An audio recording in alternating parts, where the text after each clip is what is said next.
Sometimes we forget why we're here. It's easy to fall off track. These help us remember. These battle scars don't look like they're fading, don't look like they're ever gone away. They ain't never gonna change. These battles. Growing up, I had a dream, something no one else could see.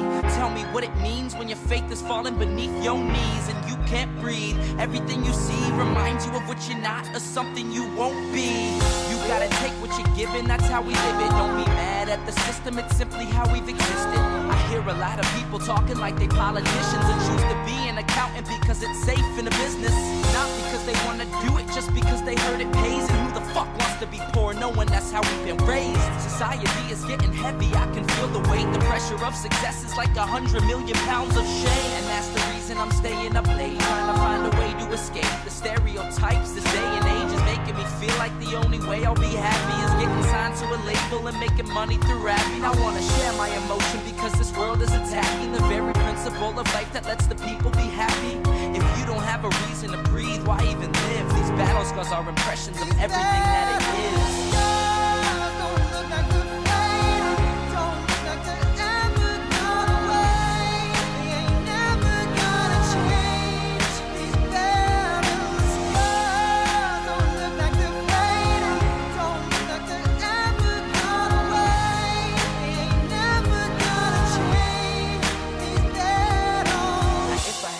That reached 100 million people, I tell them there's a reason that we're all created equal. Cause some decide to be great and some decide a sequel to an average person's life is simply what they want to be. So you make your decision, all I know is what I'm given. Won't define the life I lead or the way I dwell in existence. I've seen a greater image on the walls of where I'm living, and the words twisted and scripted remind me of something written. Faith is a gift that is given down to the people. If one believes it, one receives it. It's given if it is needed. Don't ever think you're trapped in a life that you never wanted. Your options are infinite, that's some mathematical logic. I'm not saying I'm a prophet, I'm speaking for what it's worth. These lyrics define my prayers and these battle scars on my church. Not saying I'm a prophet, I'm speaking for what it's worth. These lyrics define my prayers, these battle scars on my church.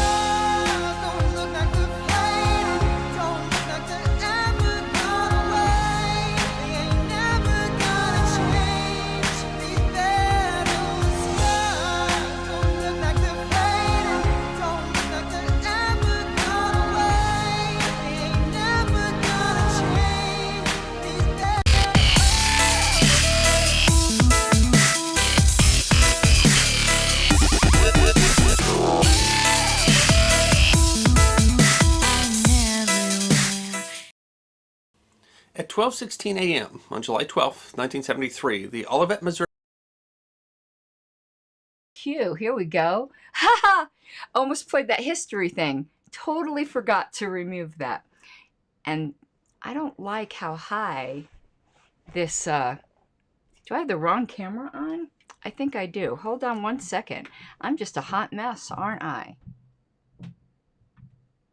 Yep, that's the right camera, but I don't like how high it is. Let me see if we can lower this a little. Give me 1 second. You can tell I didn't do any prep prior to coming on. Is that better? No, then that's too... I'm so fussy, aren't I?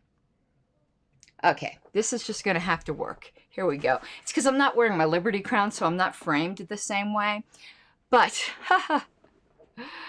Oh, boy. Okay. Patrons on the bottom, not going to go through all that, would like to just get right into the ballot access stuff. Now, this is nicely framed. Okay. Whew, back in my skin here. Yeah, definitely a hot mess. I spent the day up in the mountains today, so I barely got home in time to... This is better. My OCD is really getting me. Barely got home in time to record. And getting ready for tomorrow, because we're going to be doing the Cult of RONR marathon tomorrow. Finally, again, trying to... Each time I try to get back on schedule, something happens. And so Mike's getting here early tomorrow. I think he's getting here at 10 Mountain, because at 4 Mountain... I have a protest, an impromptu protest we're going to go do.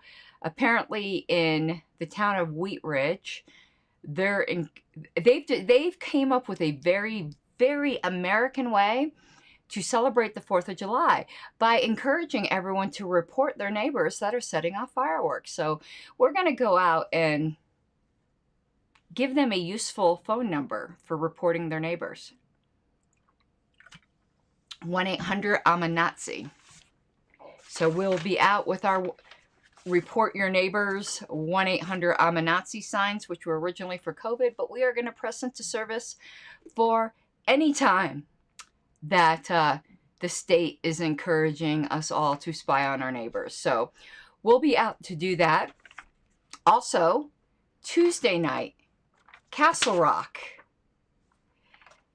Our wonderful rulers, and by wonderful, I mean terrible, decided that, okay, they wouldn't put RCV on the ballot because, no, you can't let the voters decide if they want a different voting system. But guess what they're determining whether or not to put as ballot initiative? 3 tax hikes. Can you believe it? So we're going to be down there Tuesday night protesting that and speaking in public comment. Fun, fun, fun. There's nothing more than I like protesting, though. I like standing out, making an idiot of myself with signs. Pardon me for the cough. It still isn't gone. All right, but today, right now, I got the latest issue of Ballot Access News, and that's what we're going to go over for July 2021. It's not that in-depth, but there's some really interesting things in it. But one of the most interesting I wanted to show you before we got started. I should have scanned this so I didn't have to just show it on the screen here. But this is the New York ranked choice ballot for mayor. But they're fucking it up real bad so that nobody will probably want to use ranked choice voting after New York didn't plan properly. It's not that complicated, folks. It really isn't. I think it's controlled opposition that they fucked it up so bad. The establishment does not want ranked choice. Alrighty. The first article in here is freaking awesome. And one of the sponsors of the bill we're going to talk about is Joe Neguse. Mike, do you know who that is? Neguse of Colorado. Good for him, but he co-sponsored a bill that was introduced by a Democrat in Virginia. Congressman Donald Byer introduces proportional representation bill. You want to talk about changing the face of American politics? I mean, RCV is one way, okay? But proportional representation, that's the ticket. So let's go over this. On June 11th, Congressman Donald Byer introduced whatever bill number to convert U.S. House elections to the type of proportional representation called single transferable vote system. STV is a form of ranked choice voting. It's used in Australia, Ireland, Malta, Northern Ireland, and the city of Cambridge, Massachusetts. And it says here in this article, it is probably the only form of proportional representation that would ever gain acceptance in the U.S. because it's more oriented toward voting for candidates than for political parties. I'm a typical provincial American who knows absolutely nothing about politics overseas. So I did not realize that proportional representation over there was more geared towards parties than candidates. Though now that I've seen it in print, when I'm thinking of the news coverage and stuff I heard, I see how that makes sense. And I could see how that would not work as well here, though I wouldn't mind it being geared more towards the parties than towards the candidates. So this bill would create larger House districts, and it goes on to give the details. For example, in a 5-member district, a candidate who received close to 20% of the vote would be elected. This is why the system is proportional. The ranked choice characteristic means that no votes would be wasted. Excess votes for popular candidates that are not needed for his or her victory would be transferred to other candidates who still need votes. That's just very typical ranked choice type system. Now, what I found so interesting about that is we're constantly dealing with the wasted vote syndrome. And I think as third-party supporters, we need to get better at explaining to people that even if you're voting for a major party candidate that you think can win, there's a high likelihood that your vote will be wasted anyway. And here's what I mean. Any vote, and the only system in which votes aren't wasted is a ranked choice system. Well, I mean, I'm not getting into star or whatever, any of that kind of thing. I'm getting into competitions between plurality and types of ranked systems. In a plurality system, votes are inevitably going to be wasted, whether or not you're voting for an underdog. Because if any vote in excess of the number that is needed for your candidate to win is wasted and could have been spent, quote unquote, on someone else to send a message. So that's something we need to get better at explaining.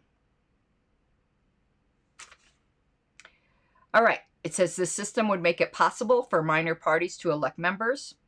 For example, Congressman Justin Amash, who was the first and only Libertarian member of Congress, never ran for re-election as a Libertarian, probably because he felt he could not win. But under this system, it's extremely likely that he could have been re-elected as a Libertarian. The system would also make it much easier for independents to be elected. It says the typical district, especially the districts with at least 3 members, would have members of both major parties elected. This would revive the vitality of Republicans in inner city areas and the vitality of Democrats in rural areas. So this had been introduced multiple times before. I did not know that. And it was reintroduced this year, and one of the co-sponsors is Joe Neguse, or however you pronounce that, of Colorado. That, to me, is, I would love this. I disagree with my colleague Mike Seebeck about STV. All STV is just RCV in multi-winner races. There's a lot of confusion about that. Some people think STV is a different type, or is a type, like you would have RCV and STV, or IRV and STV. And really, IRV, which is instant runoff voting, is just RCV in a single winner race, and STV is RCV in a multi-winner race. And of course, people can have opinion as to whether or not STV or any form of RCV is desirable in a multi-winner race. That's a whole other argument. I think it is. I'm a huge fan of both IRV and STV. Okay. Maine, next article. Maine makes it easier for a party to remain qualified. And we had a lot to do with this. I wasn't doing a show back then, but I was posting quite a bit. Maine had this weird thing where in order to remain ballot qualified, you had to have 10,000 registered members of your party at least. And all 10,000 of them, or at least 10,000 of them, if you had more than 10,000. So say you had 20,000, then at least 10,000 of them would have to go to the polls. So you had to have at least 10,000 registered voters, and 10,000 of them had to vote in the last election. And what we argued in court was that the right to vote also means the right not to vote. And libertarians tend not to vote. So it was, the the main party had more than 10,000 people registered, but they didn't all go out and vote. In fact, a lot of them chose not to vote. And they were then automatically unenrolled as libertarians and either made, I don't remember if they were switched to either non-registered or switched to independents, but it was crazy. Maine has switched that up. The governor didn't sign it, but she did not veto it either. So the new law says that even if a party doesn't have 10,000 registered members, it remains on the ballot for 4 more years if it polls 5% for either president or governor.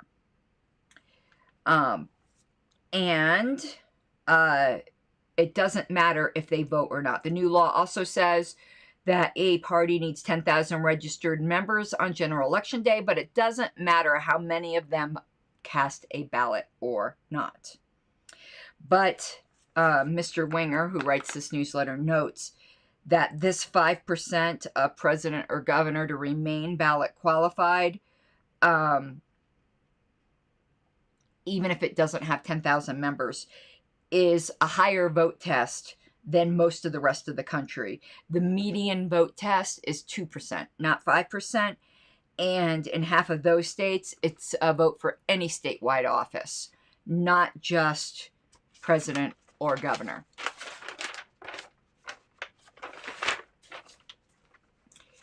Okay, Illinois eases petition deadline for 2022. Let's see here. The petition deadline went from June to July. And there was a reason for this. This might be a temporary change because of the lateness of the census data. They weren't sure they would be able to have enough time to draw their districts. But there's a chance this move may become permanent. And here, California ballot access improvement bill moves ahead. There's 2 things for California on here. It used to be that the number of signatures you needed was 10% of the last gubernatorial vote. Now it's 3%. But a bill that would ban paying petition circulators by the signature, it has moved ahead.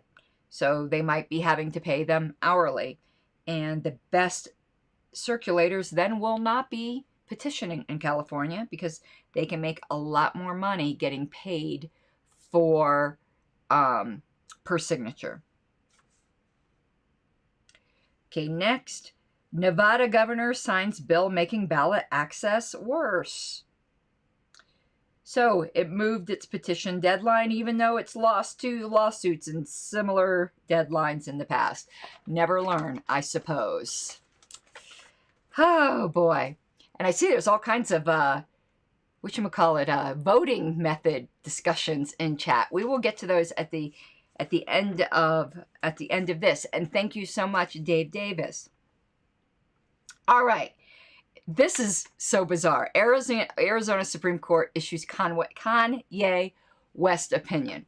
It took me like 3 times reading this to understand what was going on.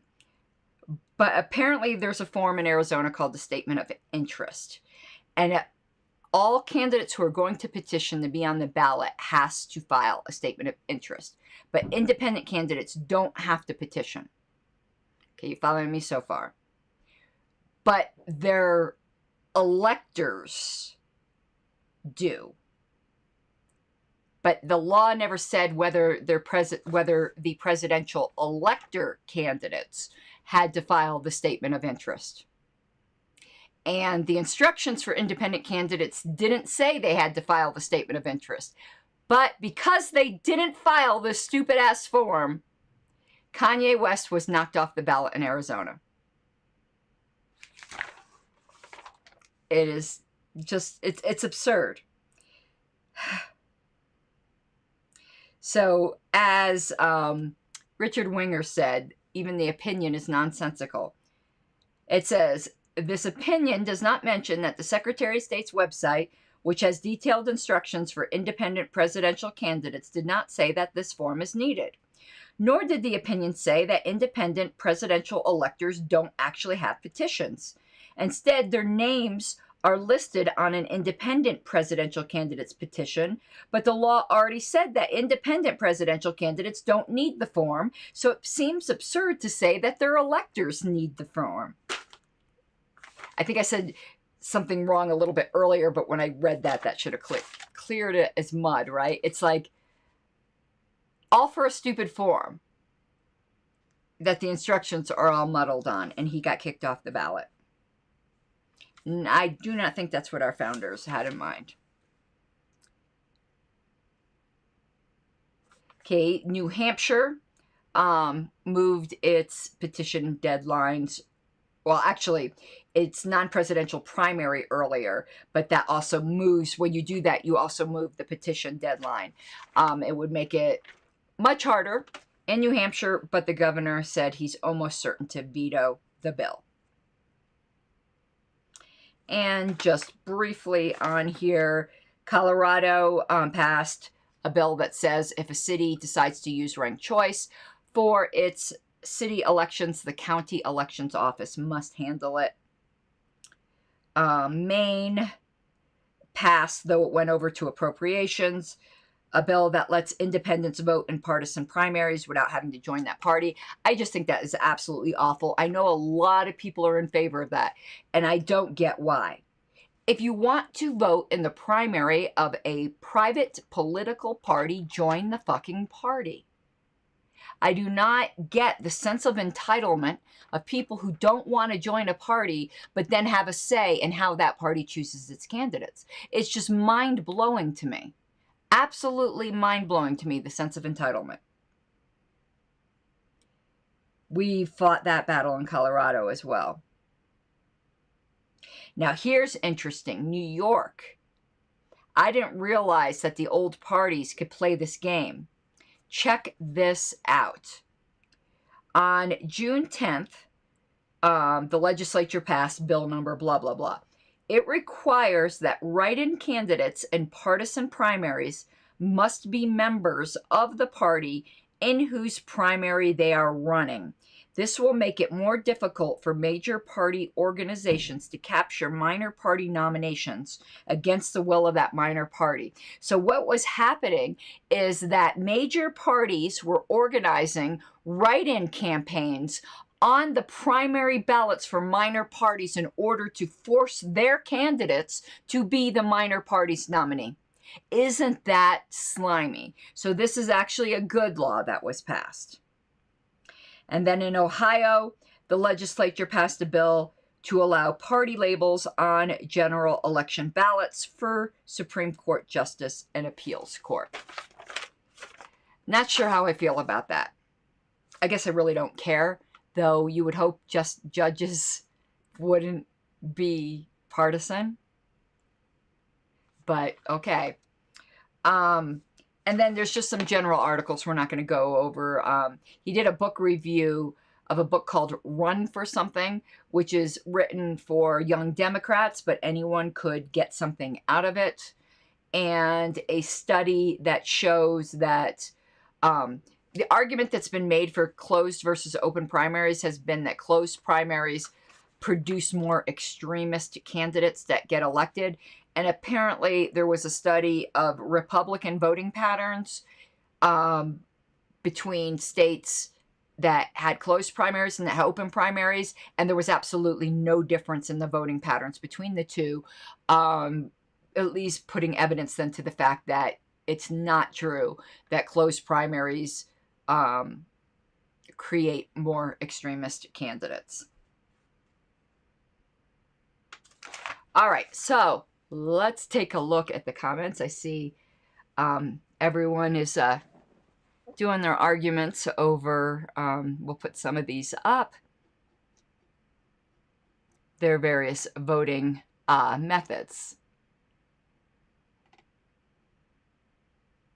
And I'm going to disagree with my colleague here, Mike Seebeck. We disagree on a lot of things, but we agree on a lot of things too.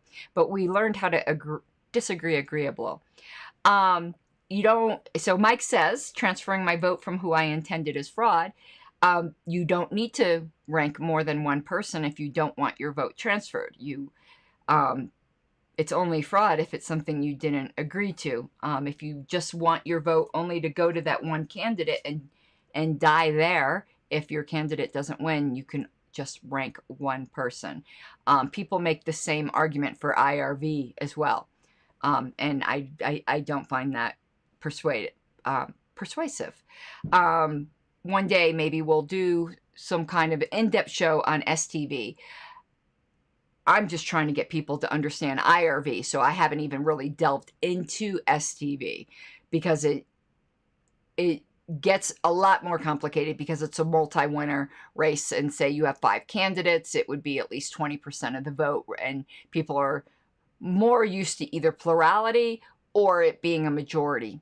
So the arguments are more complex. So even though I don't think the arguments are misleading, Mike is correct that they are extremely complex. And Elastic Giraffe here. This is something that I made. I've never heard of the Schultz method, but I deal with a lot of proponents of the STAR method. And there's another one, I can't think of the name of it, which is very similar. That it makes certain claims to be superior to IRV or STV. And it may very well be. But there's a give and take that you have to do in voting systems, in that people have to be able to understand it and needs to be reproducible. And anything that can only be calculated by a computer, I'm not saying can only be calculated rapidly by a computer, because certainly RCV can only be calculated rapidly by a computer. But the results can be done by hand and verified by hand. And I do think any kind of voting system that anyone's going to trust has to be duplicable by hand. And that does eliminate some of the more complex ones that might be actually more accurate, particularly a lot of the Condorcet methods.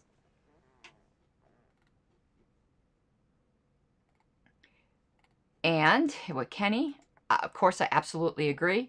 All primaries should be closed and privately funded, or do it like we do in Colorado, by convention. And that's the way the major parties used to do it too, till they forced us into primaries, though the LP's not yet forced into primaries.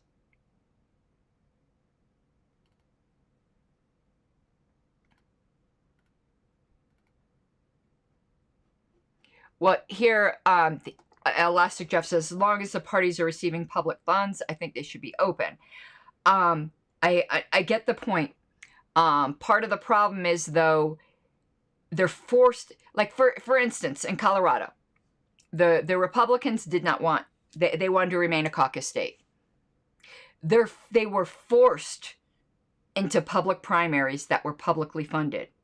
And I'm not trying to defend Republicans here, but if you're forced into receiving public funds, you can't then also punish them for receiving public funds, since their wishes were not honored. They wanted to remain caucus. And that has happened over and over and over through this country. Primaries were not something that, to my knowledge, but I will confess that when primaries first started coming into being, I'm not like at all an expert on that history, so I'm telling you my understanding. I do know a lot more about as states are converting from caucus to primary. In more recent history, a lot of times the parties don't want them. It's something forced upon them by the public and by the government. And you can't punish somebody for something you force them into.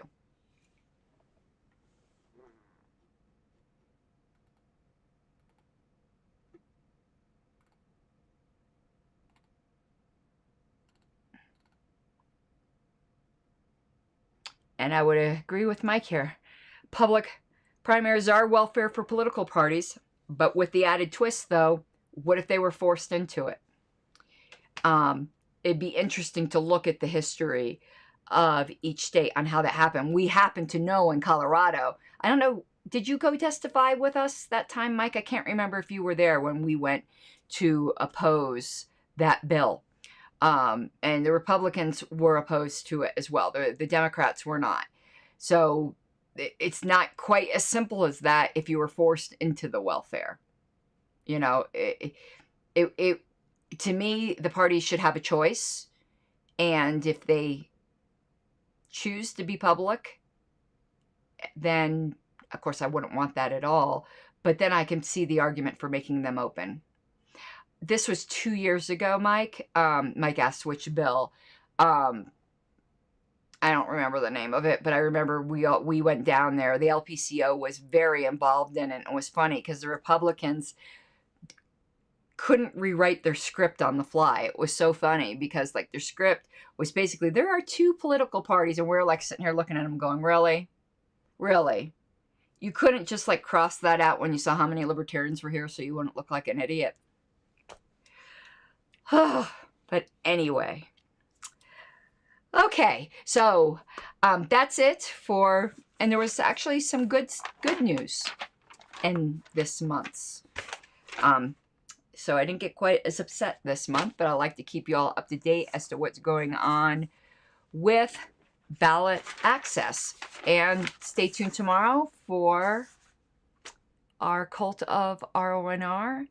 And I think that's it for tonight, everyone. Need to go finish some Colorado minutes. And you guys have an awesome night. Bye-bye.